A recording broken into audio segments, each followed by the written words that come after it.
প্রিয় আবু সাইদ বুলেটের বিপরীতে বিশ্বাস বাজি রেখেছিলেন, বিশ্বাস করে বুক পেতে দিয়েছিলেন। ছোটবেলায় বাবা বড় ভাই যেমন আমাদেরকে শূন্যে ছুড়ে দিলে আমরা হাসতে থাকতাম, ঠিক তেমন করেই তিনিও হয়তো তাই ভেবেছিলেন।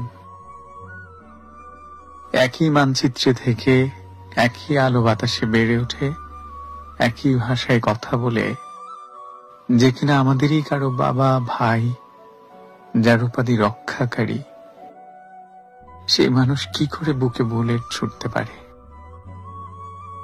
মাঝে মাঝে বিশ্বাস ভেঙে গেলে বুলেটের মতো তীব্র আঘাত হানে বুকে। কি জানি, হয়তো আবু সাইদ বুকে হানা বুলেটের আঘাতের চেয়ে তার বাজি ধরা বিশ্বাস ভাঙায় বেশি কষ্ট পেয়েছিলেন। খেয়াল করলে দেখবেন, প্রথম বুলেটটা আঘাত হানার পরেও সে কোনো চিৎকার করেনি, হতভম্ব হয়ে গিয়েছিল, যেন শূন্যে ছুড়ে দেয়া শিশুকে জমিনে ছেড়ে দিল। বিশ্বাস ভঙ্গের কষ্ট নিয়ে হতভম্ব হয়ে বিদায় নিলেন আমাদের ভাই শহীদ আবু সাইদ।